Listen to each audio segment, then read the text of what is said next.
o maior no reino de Deus. Em Lucas, capítulo de número 22, diz assim: surgiu também uma discussão entre eles, acerca de qual deles era considerado o maior. Jesus lhes disse: os reis das nações dominam sobre elas, e os que exercem autoridade sobre elas são chamados benfeitores, mas vocês não serão assim. Pelo contrário, o maior entre vocês deverá ser como o menor, e aquele que governa como que serve. Pois quem é o maior? O que está à mesa ou o que serve? Não é o que está à mesa, mas eu estou entre vocês como quem serve. A discussão aqui é para saber quem vai sentar à direita e à esquerda. Tiago e João são irmãos, discípulos de Jesus, filhos de um sujeito chamado Zebedeu. Então, aqui em Lucas não diz, mas em Marcos 10 diz isso: a mãe intervém, interfere, intercede, fala: Senhor, quando chegar a hora, deixa que um filho meu se sente à tua direita e à tua esquerda. Aí Tiago fala assim: é, Senhor. E Jesus diz: podereis vós beber o cálice que eu vou beber? Ele está falando da morte dele na cruz. E Tiago diz: podemos? Então você vai beber, mas o sentar-se à minha direita e à minha esquerda, quem vai resolver isso é o Pai. A palavra serviço no grego aqui é doulos, é o ministro, é aquele que ministra, não o ministro poderoso que hoje se assenta em Brasília, não é isso. O ministro é aquele que serve, aquele que entrega a sua vida em favor. O ministro do rei era alguém que servia ao rei, era um servo do rei, era um ministro do rei, não um ministro para o povo. Na democracia, o ministro se torna ministro do governo para servir ao povo, porque o poder é do povo, pelo povo e para o povo. Mas aqui Jesus, ele aponta para os chefes de nações, para os presidentes, para os reis, e ele fala o seguinte: os governadores desse século dominam, exercem um poder sobre eles, e todos acham que eles são benfeitores, mas vocês não vão ser assim. O reino de Deus é o contrário: o maior é o menor, o maior é o que serve. Aquele que quiser ser o maior no meu reino, seja como aquele que serve. E Jesus vai dar um monte de exemplos de serviço. Em João capítulo 3, ele pega uma toalha, uma bacia, e ele lava os pés dos discípulos. E esse serviço era um serviço culturalmente, um serviço de escravo. Essa competição, ela vive no coração da gente, para saber quem é melhor, para saber quem é maior, para saber quem faz melhor, para saber quem chega mais longe, para saber quem tem um filho mais bonito, quem tem um filho mais inteligente. Essa competição, ela é cheia de orgulho, essa competição, ela é cheia de soberba, mas Jesus está mandando os seus discípulos: não é nada disso. No reino de Deus, a pirâmide, ela está invertida, e o maior não é quem está no topo, o maior é quem está embaixo servindo. Hoje, ninguém quer servir. Eu estava lendo, editora Ultimato, ela conta a história de dois morávios, que queriam pregar o evangelho, evangelista, e havia uma área na Ásia, que eles queriam ir para ministrar, uma ilha na verdade, próximo ali à Indonésia, e eles queriam pregar o evangelho, só que aquela ilha tinha um dono, e o dono dessa ilha comprava escravos, tinha ali milhares de escravos, e ele só recebia na ilha quem eram seus escravos.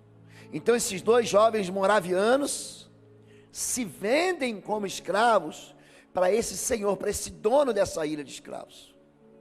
Pegam o dinheiro com o qual eles se venderam, compram as passagens e vão ser escravos nessa ilha para sempre, numa passagem de ticket de vida sem volta, para que eles, como escravos, pudessem pregar o evangelho a pessoas escravas que não jamais poderiam ouvir falar de Jesus. É é uma história tão constrangedora, que me deixa assim, tão envergonhado, porque nós vivemos num tempo em que normalmente as pessoas pensam em si mesmos, e cada um por si, e Deus por todos. Eu não me importo com quem está do meu lado, mas Jesus está dizendo aqui, que quando você serve a Deus, você está recebendo. Quanto mais você desce degraus, quanto mais você se torna um serviçal, maior você vai ser no reino de Deus. O reino de Deus, então, tem essa inversão. Aqui na terra, a gente costuma dizer que o abençoado é quem tem tudo. Fulano é abençoado. Mas Jesus, em Lucas também, capítulo 6, ele vai dizer que o bem-aventurado, que o feliz é o que chora. O feliz é o que tem fome e que tem sede. O feliz é o manso, é o pacificador. O feliz, a impressão que a gente tem é que ele diz que o feliz é o infeliz, é o desventurado. Porque esses serão saciados, porque esses vão herdar a terra, porque esses vão receber o reino por herança. O reino de Deus, ele é invertido nas suas promoções, porque no nosso século, no nosso tempo, você é promovido, então você sobe, você vai para o andar de cima, você passa a olhar todo mundo de cima para baixo. No reino de Deus, quanto mais embaixo você está, servindo aos outros, na verdade, mais alto você está. Essa mesma passagem, ela acontece em Marcos capítulo 10, e Jesus, ele emenda aqui uma palavra a respeito do próprio serviço dele. Jesus o chamou e disse: vocês sabem que aqueles que são considerados governantes das nações as dominam, e as pessoas importantes exercem poder sobre elas. Não será assim entre vocês, pelo contrário, quem quiser tornar-se importante entre vocês, deverá ser servo, e quem quiser ser o primeiro, deverá ser o escravo de todos. Pois nem mesmo o Filho do Homem veio para ser servido, mas para servir e dar a sua vida em resgate de muitos. Então a agenda de Jesus Cristo não era ser servido, mas era servir. Jesus, ele é rei. O Salmo diz: levantai as portas vossas cabeças, para que entre o Rei da Glória, falando sobre a ressurreição, falando da volta, quando Jesus receberia de volta a glória como Deus nos céus, e ele é rei e vai continuar sendo rei, mas aqui ele veio como quem serve. E Pôncio Pilatos pergunta para ele: tu és o rei dos judeus? E ele diz: para isso nasci, para isso vim ao mundo, mas o meu reino não é desse mundo. Se o meu reino fosse desse mundo, eu pediria ao meu pai, e ele enviaria 12 legiões de anjos, mas esse reino não é o meu reino. Aqui, nesse reino da terra, Jesus veio para servir, e a agenda dele era entregar a sua vida pela salvação. Essa é a agenda. Essa palavra escravo, hoje, dentro da nossa cultura, não só ocidental, mas praticamente mundial, quando se fala de trabalhos análogos ao escravo, ou trabalhos de escravidão, tem gente que fala assim: mamãe com muitos filhos, com poucos filhos, eu estou trabalhando como uma escrava. O filho pródigo, o 02, não o primeiro que sai para gastar dinheiro, ele diz para o seu pai: eu tenho trabalhado como um escravo. Tem muita gente hoje que olha para a escravidão, e olha como eu olho, como algo nocivo, como algo que brutaliza, especialmente a escravidão que o nosso país viveu, do tráfico negreiro, e que sustentou a economia do Brasil por quase 4 séculos, que foi causa de guerra nos Estados Unidos, a guerra entre confederados, entre colorados, entre a confederação e o governo, que matou tanta gente, que matou Abraham Lincoln, que aboliu a escravidão naquele país, que acabou com o império no Brasil. Foi a escravidão o passo final para que o nosso país na época, governado por um rei, Pedro II, se tornasse uma república nas mãos dos marechais, nas mãos de Deodoro e Floriano. Quando nós falamos de escravidão, a Bíblia fala, e a lei fala sobre a lei do escravo. A Bíblia fala sobre a lei do escravo. Diz assim, em Êxodo 21, de 1 a 6. São estas as leis que você proclamará ao povo. Se você comprar um escravo hebreu, ele o servirá por 6 anos. Se porém o escravo declarar, eu amo o meu senhor, a minha mulher e os meus filhos, não quero sair livre, eu não quero sair forro, o seu senhor o levará perante os juízes, terá que levá-lo à porta ou à lateral da porta e furar a sua orelha, assim ele será seu escravo por toda a vida. Era uma lei. Em Hebreus capítulo 10, verso 1, diz que a lei não é a forma exata das coisas, mas são sombras de bens futuros. O que é a lei? A lei é um ensaio, são cerimônias que vão acostumando o povo, para que quando aquilo que é perfeito vier, ele fala, agora eu lembrei. A lei, ela funciona como um treinamento, como um ritual. Então naquele tempo o cordeiro ele era morto, e toda a Páscoa eles colocavam o sangue nos umbrais e comiam o cordeiro, se alimentavam daquele cordeiro, comiam das ervas amargas, comiam do pão sem fermento. Por quê? Porque essa cerimônia anual, a mais importante das cerimônias, apontavam para Jesus. Quando vem João Batista, em João capítulo 1, ele vai dizer, eis o Cordeiro de Deus que tira os pecados do mundo. Então, essas cerimônias de resgate, não só de salvação, mas de redenção, elas estão assim, esparramadas em toda a Bíblia. Em Ruth, um sujeito da linhagem de Jesus, raiz de Jesus, da tribo de Judá, ele vai ser bisavô, trisavô, tataravô de Jessé, de Davi. Ele resgata todas as terras de Noemi, e inclusive ele resgata a Ruth. Ele compra o direito de desposar, de casar-se com Ruth. Foi isso que Deus fez com a gente. Você, meu irmão, você é a noiva de Jesus, minha irmã. Nós estamos aguardando a volta do nosso rei. Em Hebreus capítulo 1, verso 1, diz o seguinte: tendo Deus falado aos homens antigamente pelos profetas, hoje tem falado pelo seu Filho, a nós, a quem chegou o final dos tempos.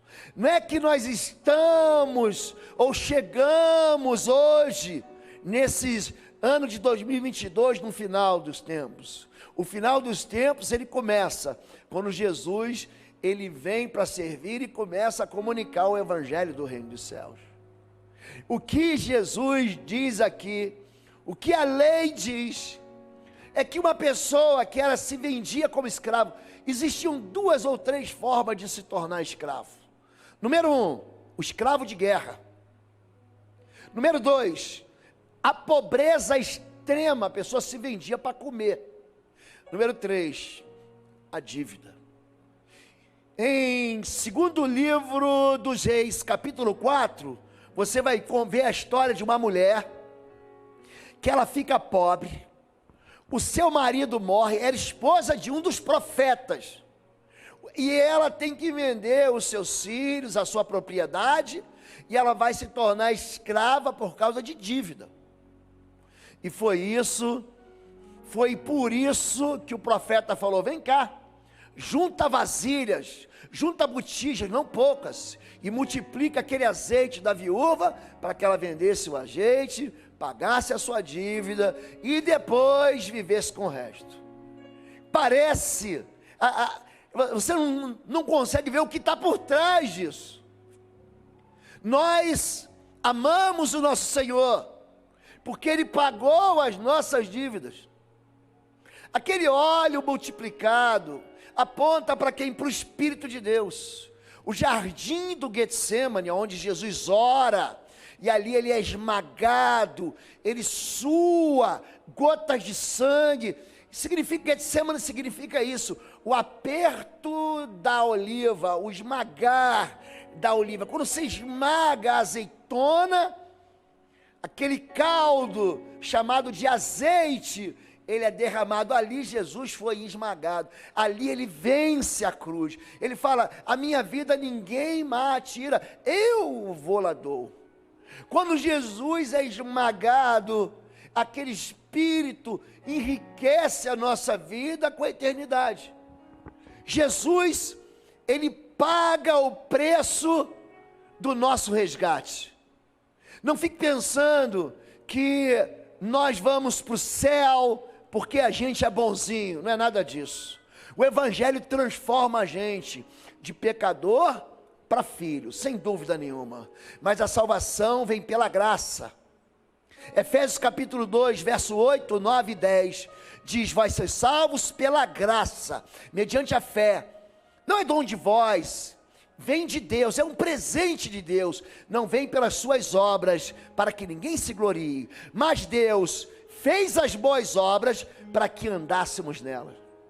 Não é que Deus me salvou e eu vou viver a mesma vida torta, a mesma vida confusa, a mesma vida de rebelião, a mesma vida de tragédia que eu vivi a minha vida toda. Como quem diz, só Deus pode me julgar. Não, o Evangelho transforma a vida. O Espírito de Deus em nós nos faz novas criaturas, feituras de Deus.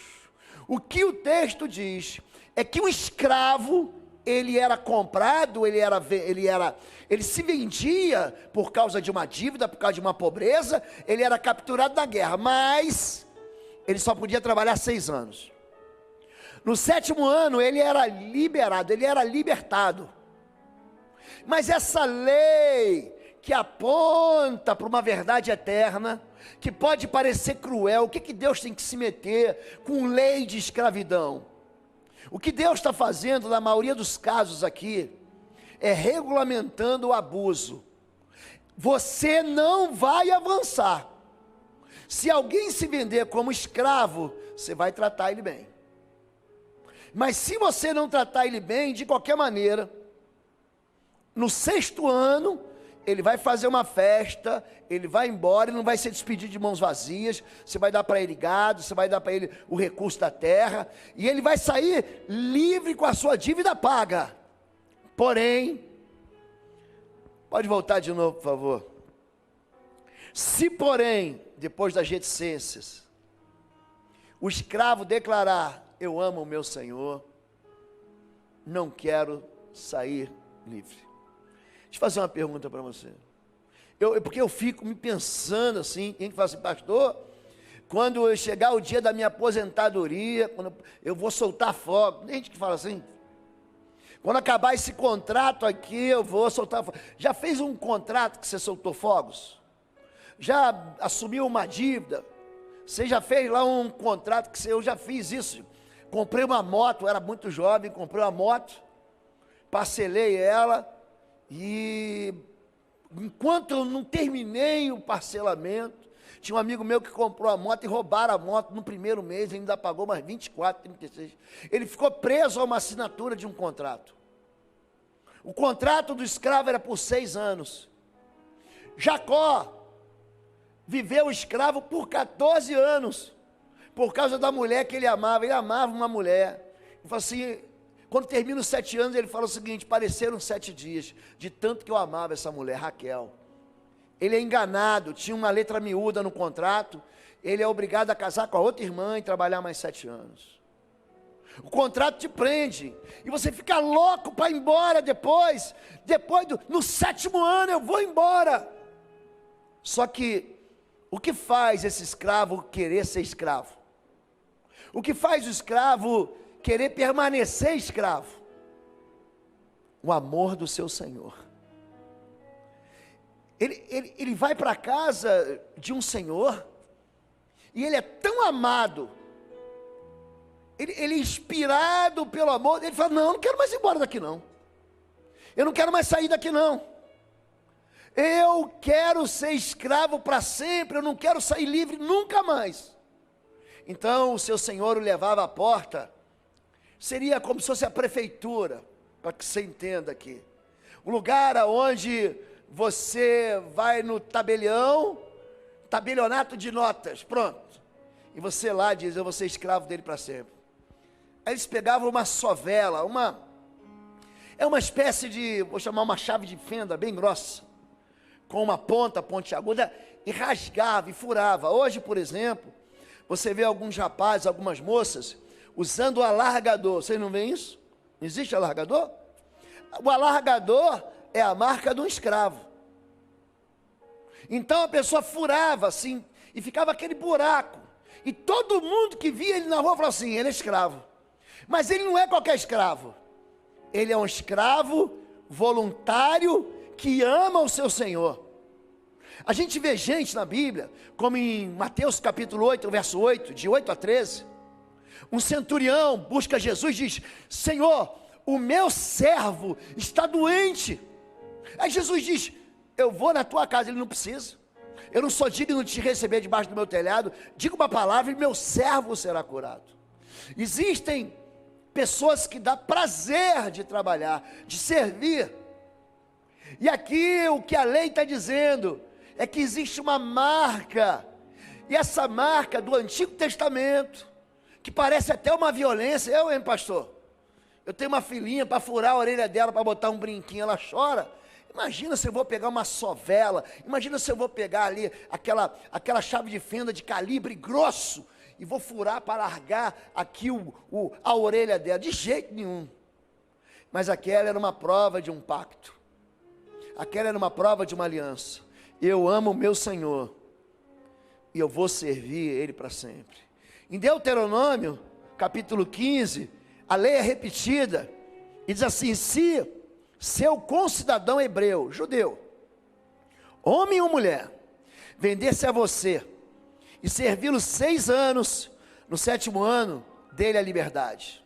Mas, se o seu escravo lhe disser que não quer deixá-lo, porque ama você e sua família, e não tem falta de nada, então põe um furador, fure a orelha dele contra a porta, ele se tornasse seu escravo para o resto da vida, faça o mesmo com a sua escrava.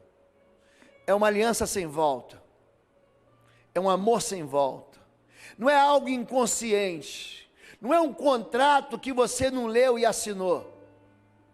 Quando você se vende como escravo, você sabe o que está fazendo e tem direito a ser restaurado. Mas quando acaba esse tempo, e você tem direito a ser livre, e mesmo assim você diz: há razões para servir, há razões para eu continuar com esse meu Senhor. E a razão número 1 é que eu experimentei um amor que eu nunca mais quero deixar. Eu não quero mais ser livre, eu não quero carta de alforria, não é habeas corpus é para prisioneiro. Eu não quero, eu quero servir, porque eu amo o meu Senhor, e eu não tenho falta de nada. Tudo isso está falando a respeito do nosso Jesus. A lei traz apenas uma sombra dos benefícios que hão de vir, e não a realidade. Então, quando nós nos relacionamos com a lei, a gente tem que entender que a lei está sempre apontando para a nossa vida hoje. Jesus é o nosso Senhor, e nós por amor ao Senhor, nos dedicamos ao serviço. É uma dívida de amor. Nós amamos porque Ele nos amou primeiro. Nós éramos escravos do pecado. Nós éramos escravos da iniquidade. E Cristo nos resgatou da maldição da lei. E nos levou para o reino do seu Filho amado, Jesus Cristo. A condição que eu e você vivíamos, você pode ter nascido num lar evangélico, cristão, teus pais podem ter, de qualquer maneira, dado para você um ambiente familiar perfeito. Mesmo assim, um dia você percebeu que o pecado, a sua porta te dominava. Você percebeu que de alguma maneira você andou por um caminho que você caiu dentro de uma prisão. Só que Jesus te viu lá. E Ele não apenas falou, vem. Jesus, Ele foi te buscar. Ele foi com a chave e abriu a porta da cadeia. E utilizou o carcereiro e nos trouxe daquele buraco, daquela masmorra, tirou a gente de dentro daquela prisão e nos levou para um lugar onde a gente tem paz.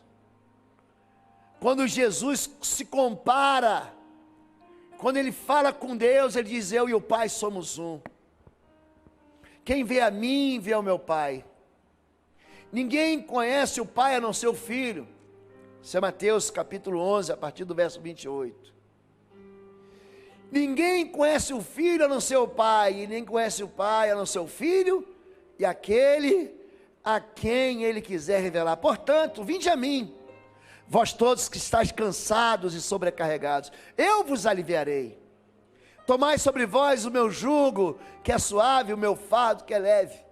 Aprendei de mim, que sou manso e humilde de coração, e tereis descanso para as vossas almas.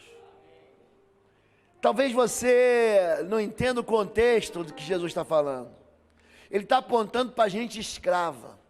Ele está dizendo o seguinte, aquele que serve ao pecado é escravo do pecado. Mas se o Filho os libertar, vocês de fato serão livres. O amor com que nós amamos, seja quem nos casamos, a quem nós geramos, a quem nós trabalhamos, a quem nós servimos, ela tem uma fonte só, o amor de Deus. Nós amamos. Ele não está dizendo que nós amamos o Senhor, Ele não está dizendo que nós amamos a Deus, Ele não está dizendo que nós amamos a obra de Deus.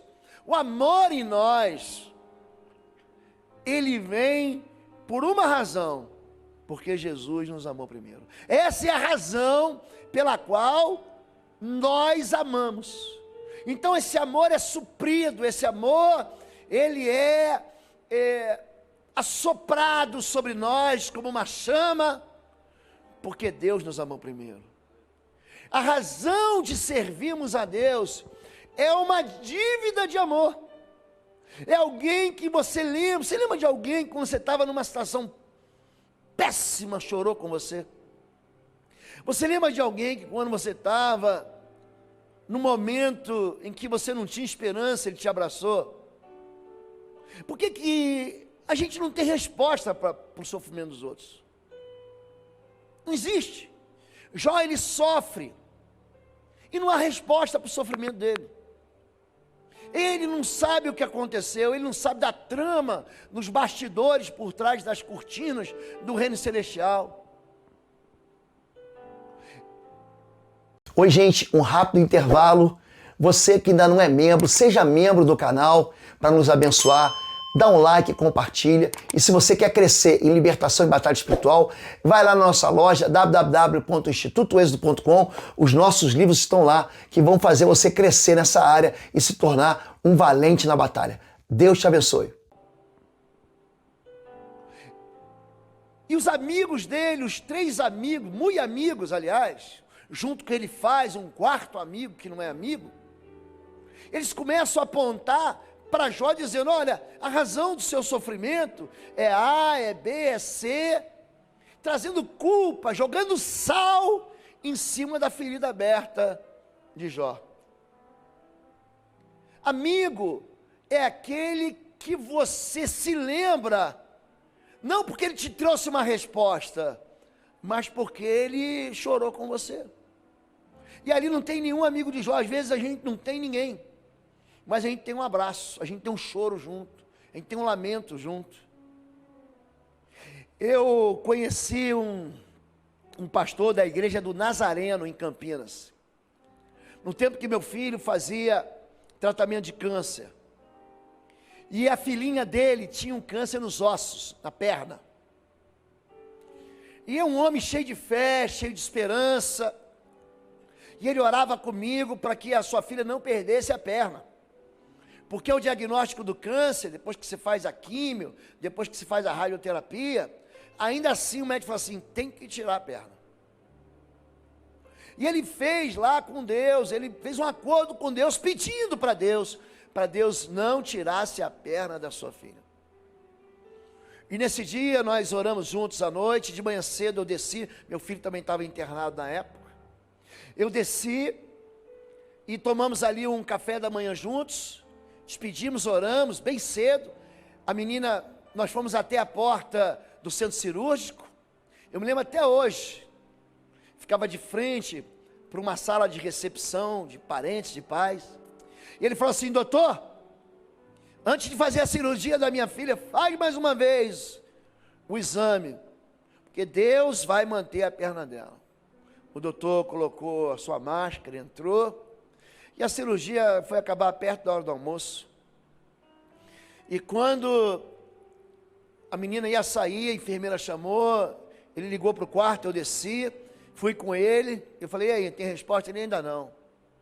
Quando o médico chegou: a cirurgia foi um sucesso, mas nós tiramos a perna da sua filha, do joelho para baixo. Gente, aquele moço foi comigo para dentro de uma capela, ele estava tão decepcionado com Deus, ele falou coisas para Deus, que só alguém no desespero pode falar. Eu não tinha como consolar ele. Eu acho que aquele homem ficou como Jacó, quando soube que o seu filho José tinha sido despedaçado por feras do campo, naquela tramóia dos seus irmãos. Ele falou: em tristeza a minha alma vai viver até a morte. E ali eu só pude abraçar ele, acalmar ele, chorar com ele. Ele me xingou, ele xingou a Deus. E aquele momento foi um momento difícil para mim, e muito mais difícil para ele. Eu não vi mais no hospital, até que 1 ano depois, nós nos encontramos num daqueles protocolos, e ele me abraçou. Eu falei: deve estar morrendo de raiva de mim. Ele me abraçou e sorriu, e mostrou a filha dele já, uma perna mecânica, que nem dava para ver, que ela já andando. E ele falou para mim: eu nunca vou esquecer de você, porque no dia mais difícil da minha vida, você chorou comigo. Por que nós amamos a Deus? Porque Ele nos amou primeiro. Essa é a razão de todo o serviço. E eu queria aqui entrar, já que na semana que vem nós vamos usar 1 João 4,19, esse texto: Ele nos amou porque nós amamos porque Ele nos amou primeiro, vai ser o texto na camiseta de todo mundo que vai estar na feira de ministérios. Semana que vem você não pode faltar, não pode faltar, porque você vai poder dizer para Deus que você ama, porque Ele te amou primeiro. Você vai poder dizer para Deus: Deus, eu vou servir, eu vou ministrar, eu vou abençoar, eu vou abraçar alguém na porta, eu vou servir em algum dos 50 ministérios da igreja, mas eu não vou servir para ser recompensado no céu. Eu vou servir porque eu amo ao meu Senhor, eu amo ao meu Deus. Serviço é culto. Ah, pastor, perdi o culto porque estava no ministério infantil. Não perdeu não, querido. Você cultuou a Deus ali.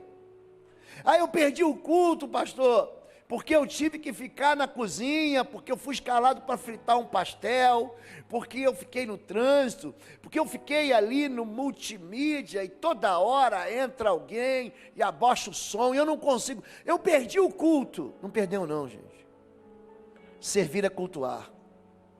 A palavra diáconos, e eu estou vendo aqui nossos diáconos lindos, daí o nome Olinda, a linda.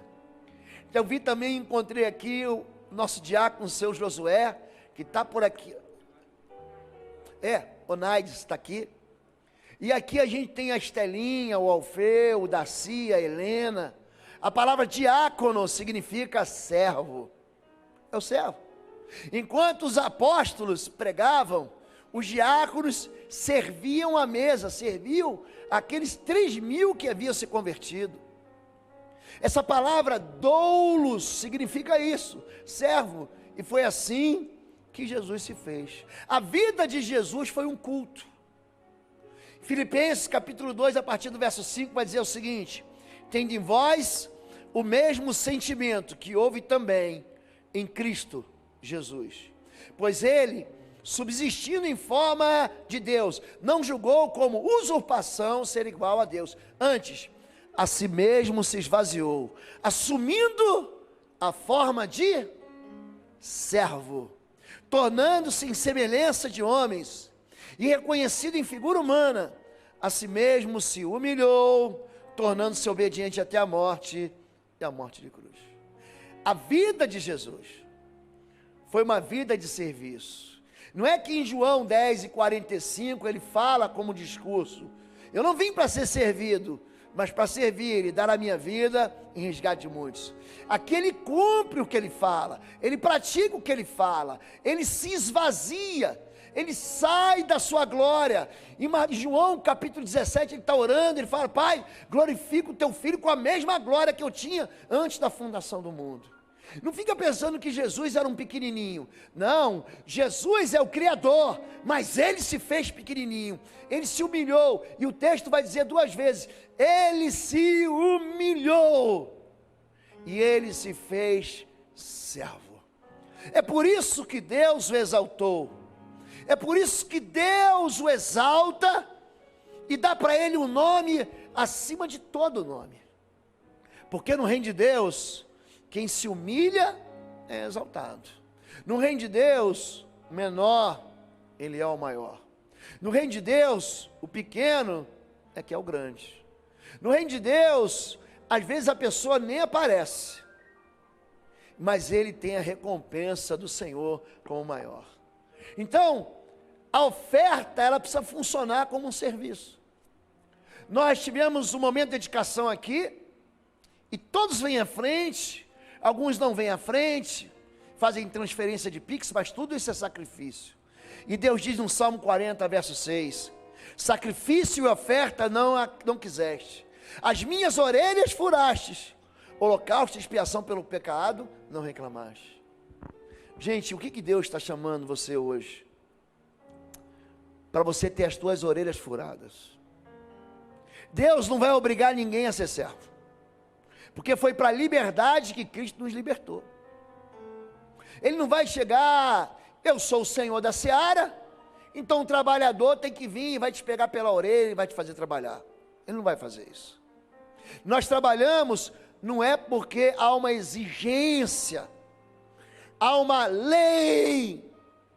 Nós trabalhamos porque existe amor em nós, porque o amor de Deus, ele nos constrange. Nós temos ministrado aqui a respeito de tanta gente que está sofrendo, de tanta gente que está precisando ser acolhida. Daqui mais uns 15 dias, quando e se os números da pandemia continuarem estáveis, continuarem caindo, as máscaras vão ser retiradas até em ambientes fechados. Eu vi isso, eu viajei para visitar meu filho, e na cidade dele não tinha máscara em restaurante, em lugar nenhum. Isso significa que o acolhimento fraternal, o acolhimento dentro das células vai recomeçar a todo vapor. As células vão se multiplicar.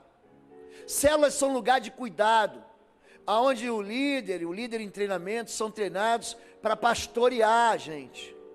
Uma igreja de um tamanho e de um porte grande não consegue ser mais pastoreada por um, por dois, por três pastores.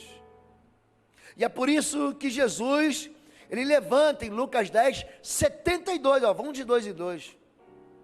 E preguem o reino dos céus, e curem os enfermos. A liderança, a igreja, ela vai entender dentro da célula, que tem gente que serve, e tem gente que precisa ser servido, mas todos precisam servir. Essa oferta de orelha furada é uma união do serviço com amor, pois aquele que, sendo escravo, foi chamado pelo Senhor é liberto, e pertence ao Senhor, semelhantemente àquele que era livre, quando foi chamado, é escravo de Jesus. A escravidão do pecado, ela só é rompida quando Jesus, o nosso Senhor, ele nos liberta. É só desse jeito que é a escravidão. Mas depois de livres, nós nos tornamos escravos de Cristo, por amor a seu nome. Quando eu terminei o tempo em que eu me obriguei a servir na Força Aérea Brasileira, eu poderia continuar trilhando o caminho do oficialato. Eu me lembro que eu fui transferido e me apresentei para o brigadeiro, falei: brigadeiro, eu vou embora. Ele: Lobo, não faz isso. Pensa, na época, eu tinha uma colocação dentro da lista de promoções por merecimento, que eu estava lá no topo. Ele falou: Lobo, daqui mais uns 3, 4 anos, você vai ser general, você vai ser promovido a brigadeiro. Eu falei: não quero, eu quero servir ao meu Senhor. Eu lembrei de um pastor, ele é muito engraçado, um irmão da Igreja Batista, lá do Piauí, um homem assim, muito conhecido no estado, foi visitar o governador, e aí o governador saiu do seu gabinete para alguma coisa, e tinha aquela sala cheia de gente para pedir as coisas, e ele viu o pastor: pastor, que bom que o senhor está aqui, entra aqui que eu preciso que o senhor ore por mim. Esse pastor entrou, ele falou: o que você precisa? Eu preciso de nada, eu vim aqui só para orar por você mesmo. Mas você não quer alguma coisa? Não, não quero nada, eu quero te abençoar. E ali, ele botou a mão sobre a cabeça do governador do Piauí, e orou, e abençoou ele. Falou: agora eu preciso ir embora. Ele: não vai embora não, eu vou te dar uma pasta, você vai ser o meu secretário de direitos humanos e da família. Ele falou: o quê? Você acha que eu vou deixar de servir ao reino dos céus para servir ao estado do Piauí? O nosso foco, gente, está numa vida que a gente vai servir alguém. Eu sirvo a minha família, eu sirvo a minha igreja, eu já servi ao meu país e continuo servindo, mas existe uma união entre serviço e amor, que tem que cooperar para isso. Eu não quero sair forro, eu não quero sair livre, eu sou livre, mas eu quero servir, porque eu amo a meu Senhor. Esse é o apelo da igreja a cada um dos membros. Existe um amor, gente, que é sem fim. Um pouco antes da festa da Páscoa, sabendo Jesus que havia chegado o tempo em que deixaria este mundo e iria para o Pai, tendo amado os seus que estavam no mundo, amou-os até o fim. Você pode repetir isso comigo? Diga: amando até o fim. É um amor sem fim. Eu era menino e vi um filme, Amor Sem Fim. Eu era bem garoto e Brooke Shields era uma menina. E eles estavam náufragos numa ilha. Não, esse não é. É aquele que ele bota o fogo na casa da moça, para se tornar bombeiro e herói. E aí, nesse filme, ele conta a história de um amor que não vai acabar, que começa lá na frente. E esse amor é o amor de Jesus. É um amor que nunca acaba. E é isso que Jesus, ele convida a gente, para a gente participar desse mesmo amor. Nessa noite de João 13, para a gente encerrar, Jesus vai pegar a bacia, ele tira a sua capa, ele se embrulha num avental, e ele passa a lavar os pés dos discípulos, porque os pés eram lavados por escravos, e os discípulos não estavam entendendo nada. E aí, ele chega onde? Ele chega em Pedro, e Pedro diz: o senhor vai lavar meu pé? O senhor não vai lavar meu pé, mas é nunca, aqui na versão do pastor Lobo. E aí, Jesus diz para ele: se eu não lavar o pé do seu pé, você não tem parte comigo no meu reino. Vocês entendem o que eu estou fazendo? Vocês me chamam Senhor e Mestre, e eu sou. Mas eu estou fazendo isso para que vocês façam igual a mim. Porque se eu, sendo Senhor e Mestre, sirvo a vocês, bem-aventurados, felizes vós sois, se vocês fizerem o mesmo. O chamado de Deus para mim e para você, ele vai muito além da gente ir para o céu. O chamado de Deus para mim e para você, vai muito além da gente ser remido, comprado, salvo. O chamado de Deus para a gente é muito além da gente se reunir aos domingos, às quartas, às terças, às sextas, para um momento de culto, de adoração, de louvor, de gratidão, de oferta. O chamado de Deus para mim e para você é para a gente ser igual a Jesus. Você é livre. Um martelo do juiz foi batido e uma sentença que te libertou já foi promulgado. Jesus, ele vai dizer na cruz: está consumado. A dívida do escravo está paga, ninguém mais deve nada. Ele veio para anunciar o ano do perdão das dívidas, é um ano aceitável do Senhor. Mas eu que sou livre, que amo o meu Senhor, eu não quero sair forro. Esse é o chamado. Na semana que vem, esse apelo eu tenho feito à igreja em Mateus, capítulo 9, Jesus ele anda pelas cidades, as pessoas estão agoniadas, estão aflitas, ele cura um no capítulo 9, ele abençoa outro, ele liberta um outro, e os discípulos não fazem nada. É o capítulo 9 de Mateus, nada. Aí no final ele diz: grande é a seara, e os campos estão brancos para a ceifa, mas poucos são os trabalhadores. Ore, para que o Senhor da seara envie mais trabalhadores.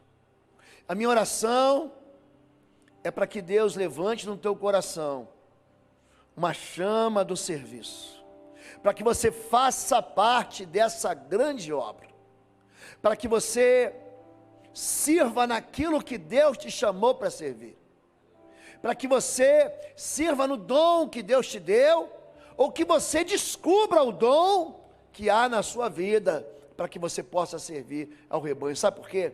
Porque grande é a seara, e poucos são os ceifeiros.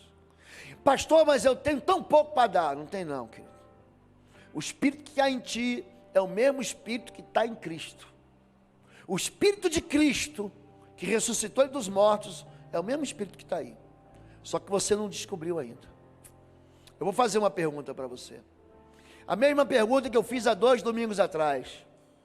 A quem enviarei? Quem irá por nós? A pergunta é: você entende o que Jesus fez?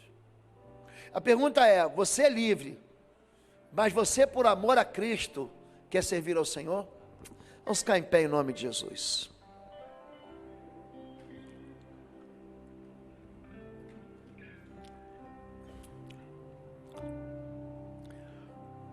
O apelo e o desafio que eu tenho hoje, ele tem que ser voluntário, ele tem que ser de uma mente razoável, de uma mente que raciocina e que decide. Quantos aqui são filhos de Deus? Levante sua mão. Amém. Pode baixar. Quantos aqui querem servir ao Senhor? Quero convidar vocês que querem servir a Deus, que querem se encaixar dentro dos ministérios, departamentos, das células, das lideranças. Eu tenho pedido para Deus levantar pastores. Vocês não fazem ideia como é que eu tenho orado para Deus, para deixar uma geração nessa igreja, para que essa geração que se levante, cuide de mim, cuide dos nossos pastores, cuide de outros pastores, cuide dos nossos velhinhos, porque eu vou ficar velhinho aqui, ó. Tenho pedido que Deus levante uma geração que cuide dos meus filhos, dos meus netos, dos meus bisnetos. Uma geração no altar do Senhor.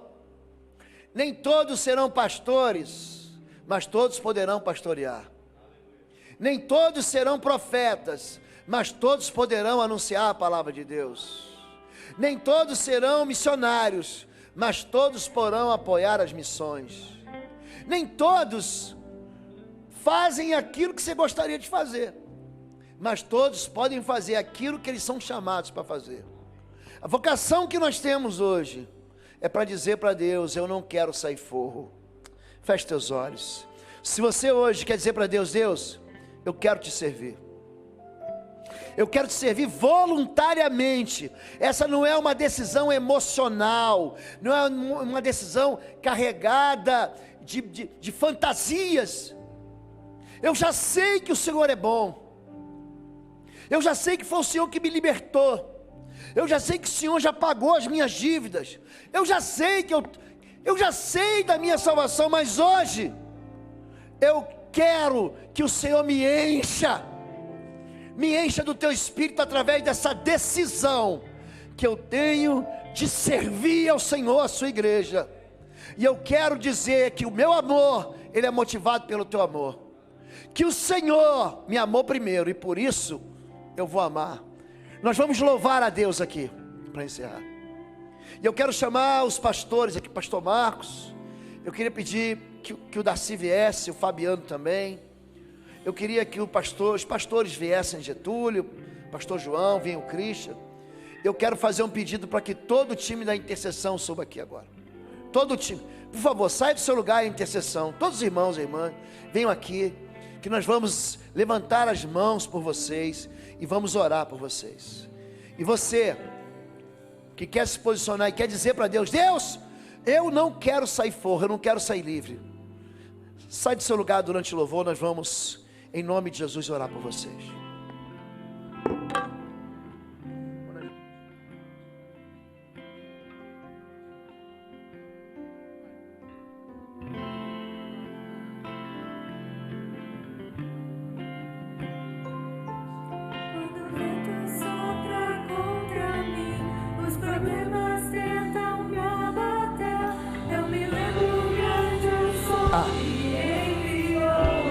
Você pode sair do seu lugar agora.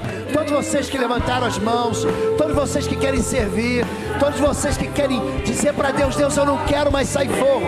Sai do seu lugar, vem aqui à frente. Sai do seu lugar e vem aqui à frente.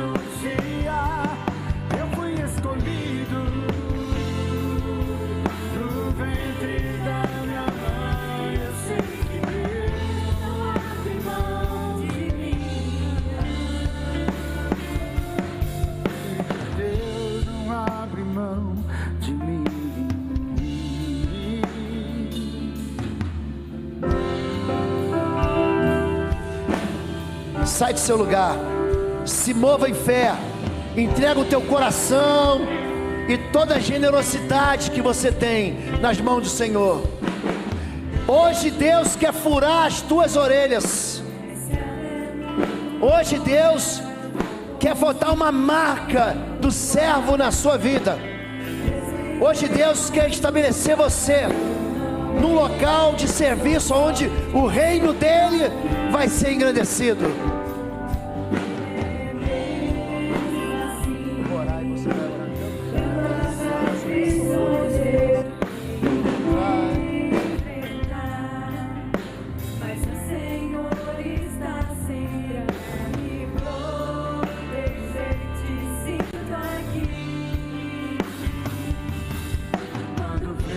Sopra sobre mim, os problemas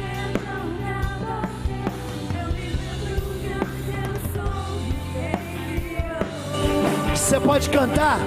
Tenho chamado.